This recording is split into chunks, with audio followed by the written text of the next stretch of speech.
Welcome to Violin Adventures number 196. This week we work on an old violin from Berlin, and we also start work on a 1700's violin. So I hope you enjoy.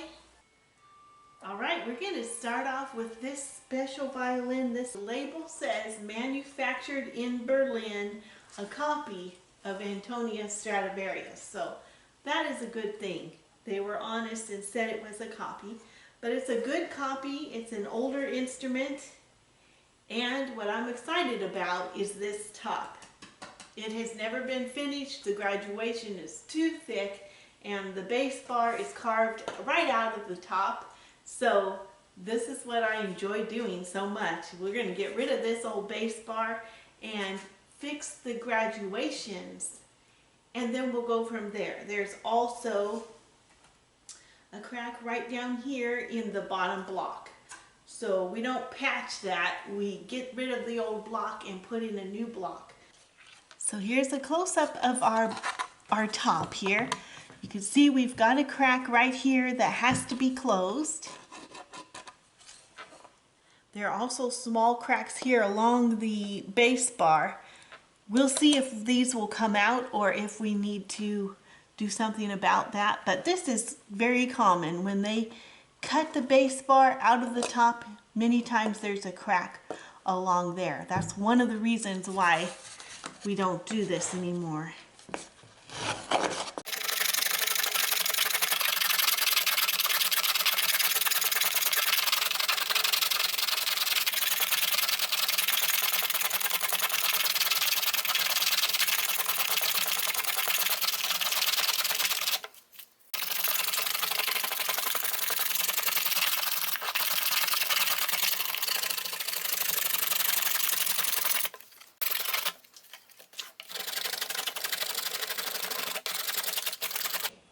Looking for wood for our bass bar, and I still have this beautiful old piece of wood that has gorgeous tone. A strip here. Nice tone. That's where I got my hot hide glue, and we're ready to put in the bass bar.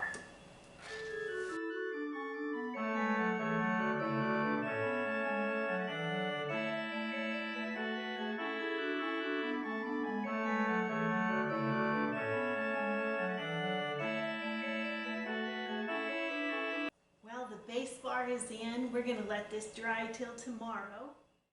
So there it is. Next, we're going to work on this cracked lower block. First thing, let's get it out.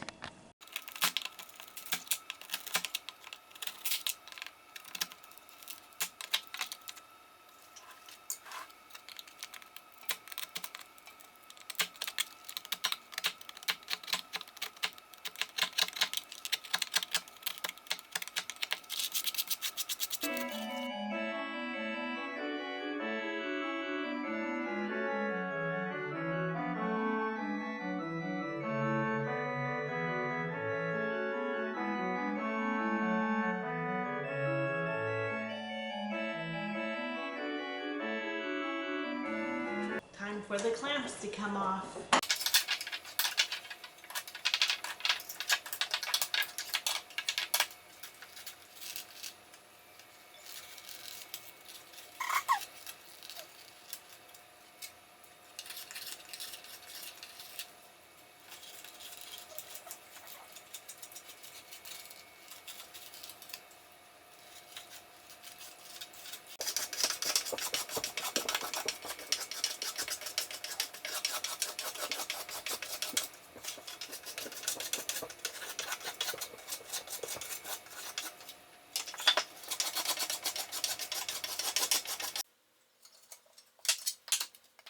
We cleated this crack here in the middle, but there is still a buzz. So I can't close it up until I find the buzz. What is buzzing? It looks like there might be a little piece of loose purfling right down here at the bottom. So I'm going to put some glue in there and see if that solves the problem or not. This is our special Berlin violin, and After I glued that little piece of purfling in that was loose, there's no more rattle.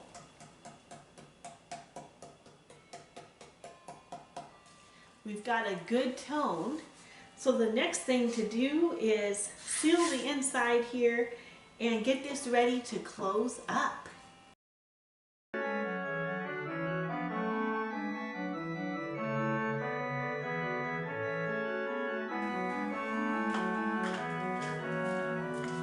Got my hot hide glue, and it's time to get the label in and close up our beautiful violin manufactured in Berlin.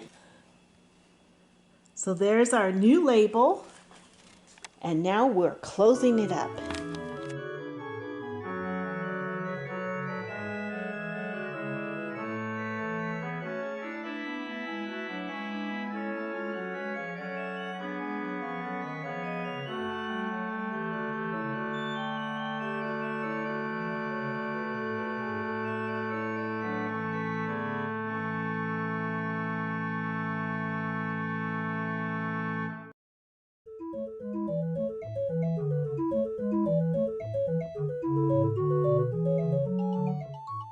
Okay, time for all the clamps to come off.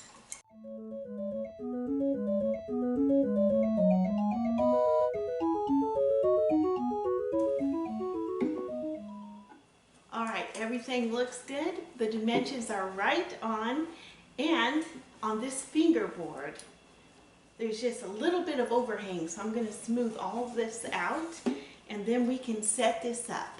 We gave the fingerboard a nice polish. Next, we need to look at the pegs.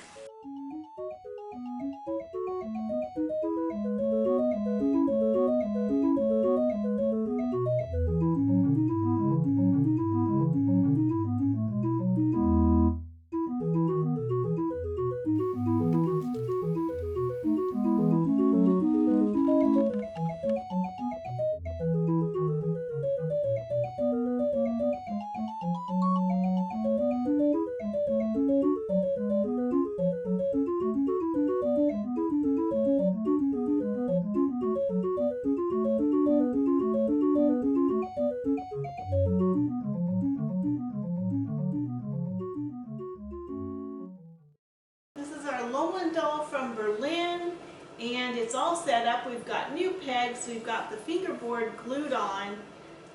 We graduated the top. Remember, the top hadn't been finished, and a new bridge and a new sound post. So let's see how it sounds.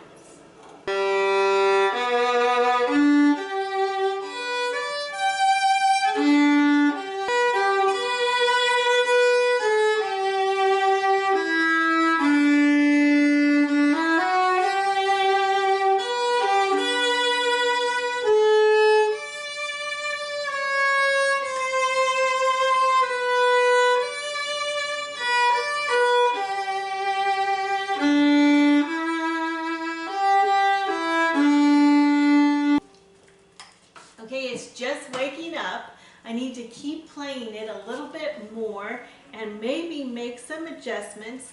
We do have 4 tuners on the tailpiece, and that always mutes it just a little bit. So I might experiment with a lighter tailpiece, but this is a beautiful... Here we go. Look at how beautiful this tailpiece is. The carving is so nice on there.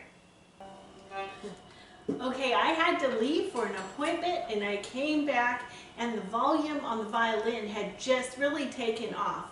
So it was giving it time to let all the vibrations free up in the violin. So I still haven't done anything on the tailpiece yet. I'm going to play this a little bit, and then just for fun we will change it out to see how much of a change it'll affect the tone. But right now, let's just hear it. It's sounding like it's enjoying singing again.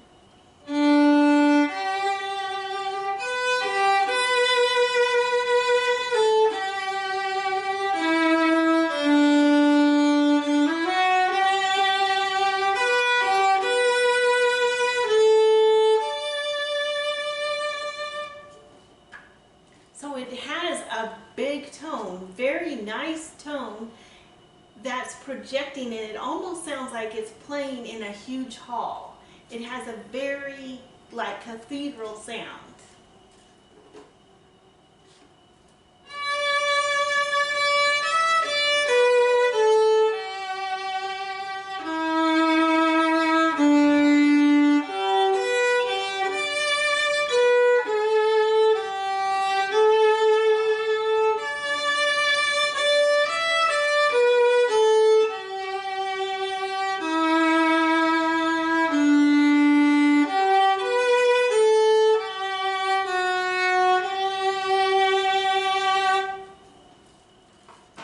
Very nice. Now I notice the strings are getting a little bit pinched up here in the upper nut, so I'm going to fix that. Okay, I have switched out the heavy tailpiece for a light Whitner tailpiece, and let's just see if we can hear a good difference.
Getting really good, nice tone. It's sounding good, it's got a big tone, but I feel like it can do more. So that's why I'm going to keep working until I get that great tone that we're looking for. Okay, we had a breakthrough in the tone. I just changed the chin rest. This is a chin rest that goes over the lower block instead of on the side. And listen to this.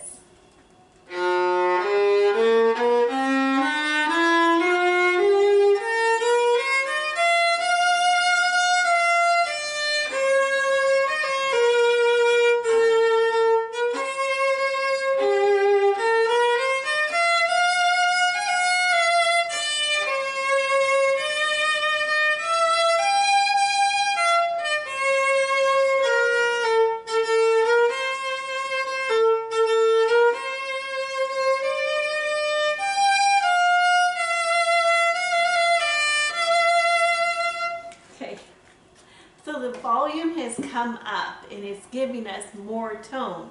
So definitely the chin rest made a big difference. Now we've got one more thing to try. I'm going to put the decorated tailpiece back on. The combinations may work or may not. Tailpiece back on.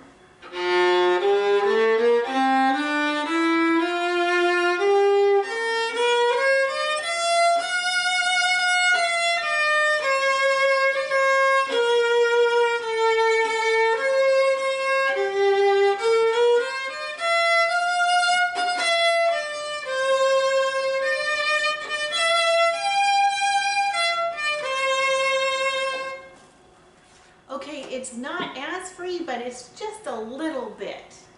It's just a little bit of difference, not real noticeable. Maybe you can tell in the recording here if it comes across or not. Okay, I've let the violin sit overnight and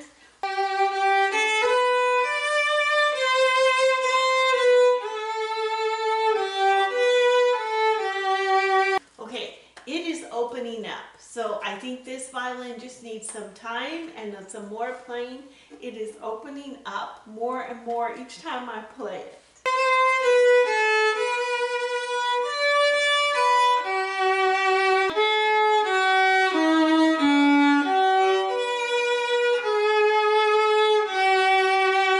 Okay, this violin, it just has the volume, and even up high we've got good strong tone. So I'm thinking maybe we do need some bigger, fuller strings. So we'll look into what strings to put on here. Right now the Eva Perazzi are on here, but maybe we need something with more power. It's like this violin just wants to give more. I think we're holding it back. And so maybe it's the strings. We'll look into that. We just had a huge, loud cracking through the air, booming thunder, and it's still rolling through the air. So I'm expecting a huge downpour to match that noise.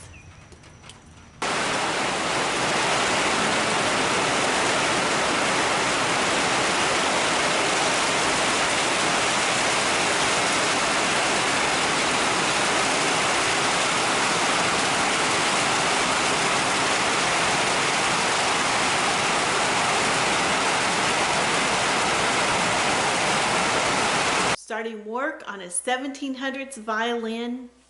Well, while our top is drying, we can't do much until it's dry, so I decided we're going to go ahead and look at the next violin.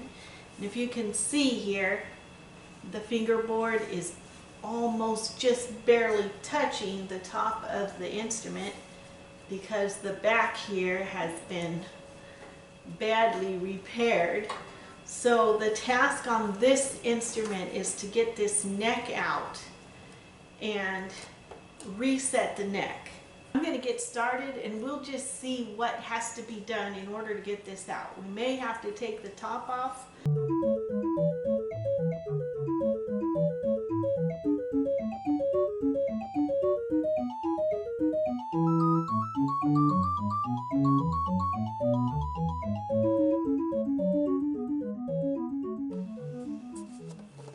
So here's a close-up. You can see the big gap in there with a lot of glue in it. You can see here, this is broken out and glued. And it looks like it's not glued with the proper glue. Okay, here's our beautiful old violin. This is our Schneider violin. I did get a lot of the glue that hadn't even been cleaned up washed off, but in order not to cause any damage to this beautiful instrument, I'm going to take the top off, and that way I can slowly pry off the neck, and that way we can also get a good look at the blocks. But because this is an older instrument, we need to look inside anyway and make sure the bass bar and the blocks are all in good condition. And there's many cracks on this top that have been repaired. You got to make sure though that all these cracks on the top are still good, that the cleats are good, and check on that bass bar. Okay, working on this old violin, I was able to get the neck out without hurting anything or cracking anything, but that required me taking the top off. So I have to do it. The gavel comes out. So at this point we have a very old violin. This violin was made in the 1700s. So it is over 300 years old. And for someone to use wood glue instead of hide glue is not forgivable. Hide glue only. So as you'll see here, the neck is out, but we have the block out also. And you can just see the layers of glue in here. Now, it's not just that hide glue is reversible, but hide glue does not add bulk. It doesn't add like a plastic coating on the inside. Well, hide glue vibrates with the instrument, and it doesn't leave a big layer between the wood. It brings the wood together, wood to wood. And then you can also see that this isn't even in the middle of the block. It was a nice block, but we're going to have to put a better block in there that gives it more support. And so the next thing I'm going to do is work on taking off this block. And since we're not saving it, I'm just going to peel it off. And then we'll clean up all that terrible glue that's on there so that it will be ready to reset. But we will put a new block in here. The lower block is good and healthy and it's not cracked, so we'll leave that. But you can see inside this violin, it's very old, but it's got beautiful corner blocks. But here on the top, we have cracks that are open. So it's a good thing we opened this up. We need to close up some cracks and cleat them. You can also see that there's some beautiful cleats right here and up here. They're old cleats, but they're done correctly. And then these are not correct. And we have exciting news. Our cello professor, Jasinski, finished his cello. And here is the very first notes that come out of the cello just after he got the sound post in. Well, this is just the first play of the cello. We just strung it up today. And as you can see, it does not have the varnish on yet, but you can still get an idea of how it sounds. And so these are the first notes that's ever been played on it. So.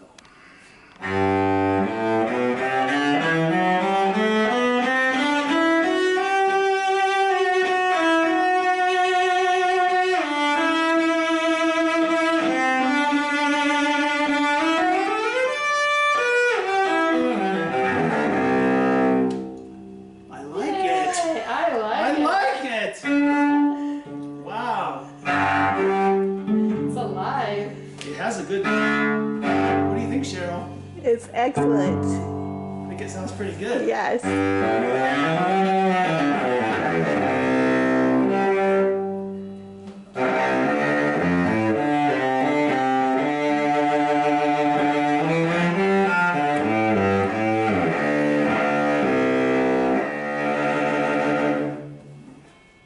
That's much better than I ever thought. Very impressive.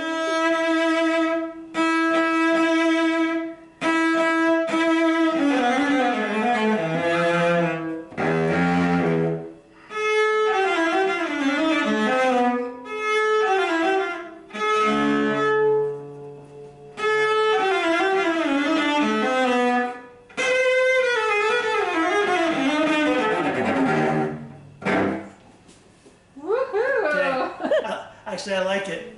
I didn't think I would, honestly.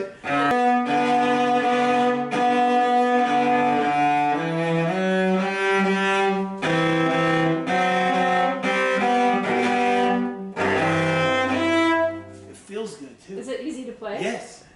Wow. Yeah.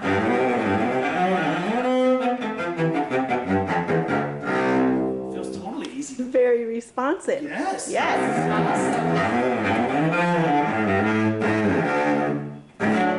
Wow. Okay, I'm really happy with it. Well, congratulations. Yeah, that's exciting.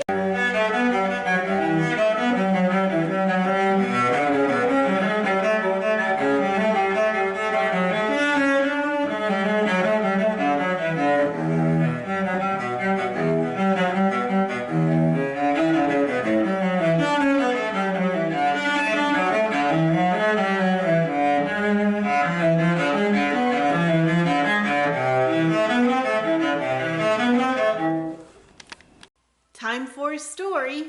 Well, it's time for another story. We're reading out of Violins and Violinists by Franz Farga, and we're finishing up the chapter on Stradivari today. Stradivari was well on in his 50s when he at last reached his goal. He worked for another 20 years without a break. His friends relate that immediately after having subjected a just completed instrument to the closest inspection, he began work on a new one. There were two centers around which his life revolved: his art and his family.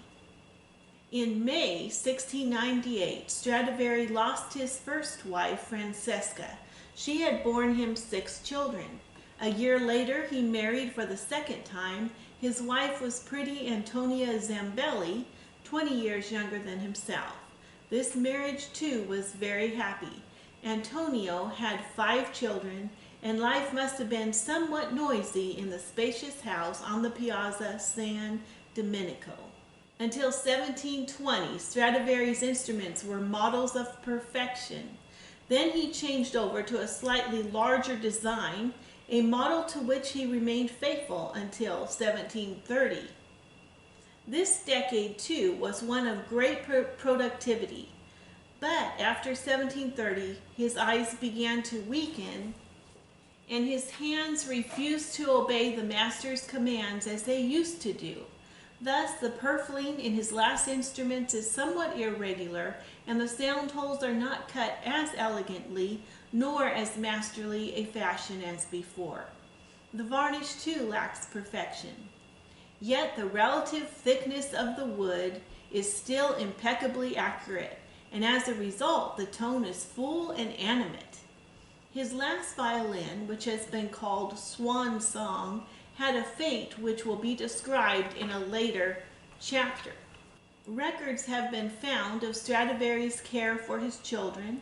His daughters were provided with substantial dowries, and his sons received lifelong rents. Stradivari died December 19, 1737. His sons, Francesco and Omobono, took over the paternal workshop. They found about 90 completed violins, made during the course of several years, among them several which Stradivari seemed to have laid aside because they did not satisfy him. Omobono, who was much cleverer with his hands than his brother, went to work on these instruments, most of which he was able to sell within a year. Francesco and Omobono only survived their father by 5 years. Carlo Bergonzi, one of Stradivari's pupils, bought the house, but he worked for only 1 year in his teacher's home. An innkeeper then purchased the house, and the workshop was turned into a bar.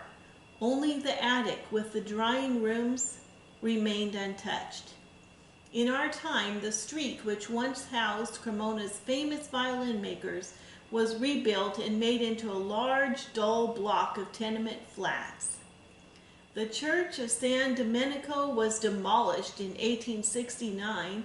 The family vaults were opened, the remains of the dead removed and reburied outside the city walls.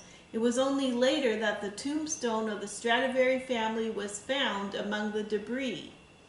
It is now in the Town Museum of Cremona. Well, next week we go on to the mystery of the Guarneri. The Hebrew Minute. Adonai yiten omer, hum bashrot zava rav. The Lord gave the word. Great was the company of those that published it. If you know where this is found, please leave it in the comments below. Freddie wants to chat. Hi, I'm Freddie, and I'm making a big announcement. The deadline for the pictures and videos is August 18. I want to show you something. This is a bread box with 2 shelves in it, and we're going to fix it up and use it for paperwork. You know all that messy paperwork that can be scattered around? Well, we can stack it up and put it in this box. I think that's a great idea.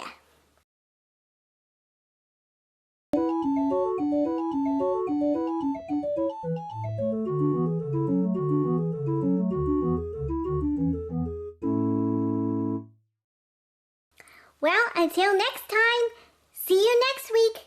Bye! Wow, isn't this beautiful? The rich greens with the beautiful blue sky. We're supposed to have rain the rest of the day today, but right now the birds are out, the sun is shining.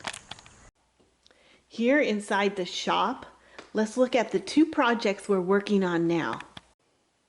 This is our Berlin violin. It's all set up and ready to go. We're just working to get the best tone possible. Here's the next violin we'll be starting on next week. At least we got the neck out. This is from the 1700's. And we'll look forward to finishing up this violin next. Thank you to all of you who are commenting below in the comment section. Thank you for your thumbs up. And thank you to all of you who are sending in pictures and videos. And until next time, bye.